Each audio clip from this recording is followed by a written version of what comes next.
Well, we could. I've got to make sure that I don't clip off subjects, because it's so easy to do when you're teaching, because it's recording, and there's a lot of people that I know are looking at the recordings that aren't just in this class. So it's really, although they do get the hand motions and the facial expressions, because what do we call that? What's it called? Body language. Body language, they say, is 80%, 70, 80% of. So it's better than a phone call, right? In any case. Yeah. You don't want to be known as a headless instructor or anything like that. I know, Tammy's not checking, so I could be headless today. I've been trying to get through the Beatitudes, the Makars. I think we'll get through them. Well, I plan to today, but that's all right. If we don't exactly get through, that's okay. Let's look at the words of the day first. These are really neat words of the day, and I think you'll be surprised. You know, should you be surprised that you're surprised that the words and the usage and the things we see in the Makars, in the Beatitudes, in this section we call the Sermon on the Mount, is really different than you might have expected? As I said before, you know, for some reason we have an expectation that Jesus Christ spoke like a 3-year-old. Yeah. And yet here we see a man of great intellectual character speaking in classical Greek, in a classical Greek sense. And by the way, you know, remember, a pastor does theology, and I work with, you know, history, tradition, cultures, that kind of thing. So let me tell you, what do you think? Was it classic in that culture for a rabbi, a rabbinic teacher, to sit down in a high place and teach? Probably not. Probably not. If you remember Paul, where did he go? He went, well, where did he go when he was in Greece, in Athens? The Areopagus. And the Areopagus is a high place. If you've been there, it's a huge rock. It's a high place where they went to discuss philosophy. It is very classic in the Greek culture for the teacher to be outside or in a high place. The Lyceum, when I picture in the second mission, if you read it, the Lyceum, they sit on chairs, on stairs within a building. But it was more classical for a rabbi to teach in a building or in a place. And you know that because where did they meet? In a synagogue, right? In a synagogue. I think you mentioned it. So that is what we classically see, the typical. It doesn't mean that a Hebrew scholar couldn't, but it means that just the fact that Jesus the Christ uses a Makar term in Greek poetry means he's using Greek forms. And this goes back to what I've talked about before, that we're seeing the advent of Greek rational thought. And I really didn't get into a huge deal in this class, but D-Rash versus Greek rational thought, D-Rash Hebraic thought versus Greek rational, which is the Peshat method of thinking in the Hebraic terms. So we're seeing this revolution in thought being brought by a singular person. No one spoke like this. No one acted like this in their culture. We're going to see an indication of that at the end. Where if you skipped ahead to the end of chapter 7, what's the last thing that they say? He spoke to them and taught them unlike their teachers. Unlike the teachers of the law, Grammaticus. And we'll see what that means too. Yes, ma'am? Did they understand him? Not always. I don't think they understood him. They understood him they understood him much better than we do. But this is classical Greek, this is really classical Greek discourse. If you've read the Socratic dialogues, has anyone ever been confused by the Socratic dialogues? Yes. Even a little bit. Yes. And you know, we're reading that with some of the best cultural translations we have.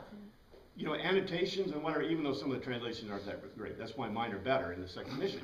But, you know, part of the problem is the translations don't take into account some of the cultural, some of the big linguistic problems that you see in these documents. And so they're confusing to us. They would be less confusing to a Greek person in that period. These words of the Christ are less confusing to the audience he's speaking to. And by the way, remember the audience. They're mathetes. They're learners. Again, it's not the disciples that he's talking to. And how many were there? There were 4 as far as we know right now. But yet it said there was a multitude of crowds. So he's talking to the mathetes, to the learners, those who would learn from him. So, you know, in the English, we play these games, which is unfortunate. We're going to see more of these translation games because they're an issue. Well, here's one of them. Here's one of the most famous words that you come across, because this is not translated in King James, but I think it is. It is in the NIV. M-A-M-O-N-A. Mammona, but mammon. Mammon. Mammons. Mammon. What's mammon? That's what you're always been told, and that's what it's translated. But it's not translated in, it is not translated in the King James. Why? Let me tell you. The reason it's not translated in the King James is because the word is an Aramaic word meaning literally, the god of avarice. The god of avarice. It doesn't have anything to do with money, except that avarice could include money. In this period, do you think avarice includes money a lot? Ain't got a lot of money.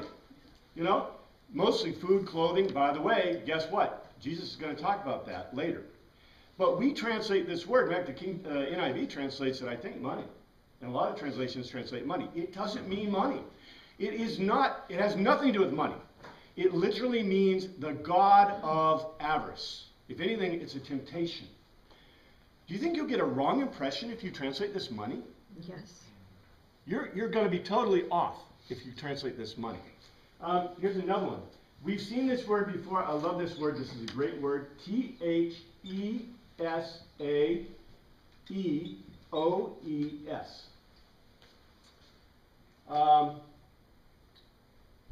Thesaurus is where this comes from. This is thesaurus. It means, it is translated almost always as treasure, as a treasure. But it's thesaurus, the word is theosauros, and basically this is a form. Remember, I tell you, I give you the words from the form, so if you're looking in your Greek interlinear text, you'll see this. This is what it is in these verses. But it is usually translated treasure, but it literally means a deposit. A deposit. Generally thought to be a deposit of money, but it can be a deposit of anything. Generally, you can't deposit other stuff. Because why? A rock. I mean, I guess you could deposit like grain in a grain bin, but it means to deposit.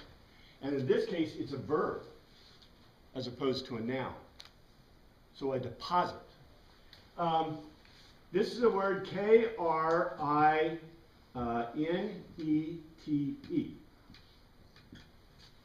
Kenete. Kenete, actually we could do with a C in English, but kenete, this is a word that's generally translated as judge. Remember the thing, judge not least to be judged? It doesn't mean judge. It means to distinguish. To distinguish. It can mean, in a more euphemistic sense, to decide between, but it means to distinguish between. Are the words judge and distinguish different in English? Oh, yeah. Do you think this word, kenete, from the word krino, is different in Greek than, for example, there's another word for judge in Greek. I didn't look it up, but there are much better words if you want to talk about a judge in Greek. But yet if you translate this as judge, you just put a huge value statement on things. This is a great word. P-S-U-C-H-E. Suke. Suke. Anybody want to venture what English word this comes from or comes to? Psyche. Psyche. Suke. Psyche. Now we're going to talk about this when we get to it, maybe before. Psyche and Zoe. Z-O-E. Zoan here, but Zoe. Zoe and Psyche. Both of these words are translated life in the Sermon on the Mount. These words are radically different. They're radically different. Because in Greek thought, the human being is made up of three things. Want to venture? Anybody want to guess what three things make up a human being in Greek thought? Mind is suke. Suke, body is, you know what the word is? Sarx. Sarx. Suke and? Soul. What's that? Soul. Soul. Pneumen. Pneuma. Now, the problem with sarx, suke, and pneuma is we want to say body, mind, and soul. And if you say that, okay, you're pretty close. That's okay. But literally, the sarx is the flesh of the body. The suke is the breath of life in the body. And the pneuma is the eternal part of the body. So the Greeks believed that when you died, your suke was gone, your breath was gone, and your flesh remained, but it rotted in the earth, the soil, the gay, right? The pneuma lived on. That's different than our worldview, right? Now, I'm going to give you the words I have in my notes, but I don't have them right here. Hebrew worldview has only two parts, 1 and 2, until Hellenization. After Hellenization, guess what? They have 3. Because remember, the Pharisees believed in the resurrection after death, but who didn't? Sadducees, the priests didn't. So the body in Greek, in Hebrew thought, and I'll give it to you later when we hit it, but in Hebrew thought, the body was dust, and the body was suke, breath. Yeah. And by the way, the breath that God put into Adam was not ruach. The ruach HaKodesh is the breath of God, which is equated with pneuma. But in Hebrew thought, when God put breath in you, it was not the spirit, the soul. It was just like suke in Greek thought. Suke. Do you see this? Because that's why the Sadducees believed that when you died, that was it. There wasn't any piece or part left to go anywhere.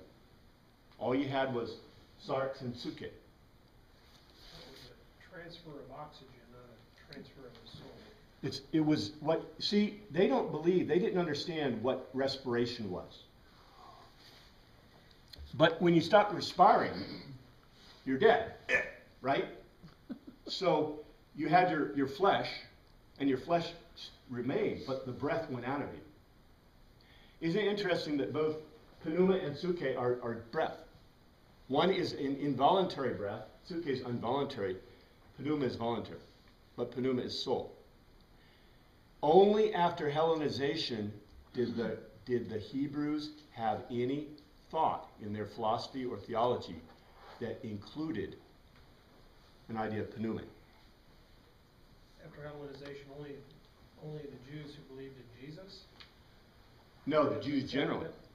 Remember, we have 5 eventually, but we have our 4, sects of Judaism. The Sadducees, Pharisees, Essenes, and Zealots. Now, the Zealots, Essenes, and Pharisees we think Essenes had a Greek worldview. So we think they agreed with the idea that when you died, your body went someplace. But remember, if you went anywhere, if you were a Sadducee, where'd you go? Gehenna. As a matter of fact, I'm going to draw you a picture. Let's draw a picture today. We have Ouranos, the place of the gods, right? And then we have Ge, and we have Gehenna. Now, according to Jesus, you don't want to be in Ge or Gehenna. Who controls them? Satan. Satan, right now, according to Christ, controls Ge and Gehenna. But we are seeing the coming of the kingdom. But we're not sure if it's into Ge.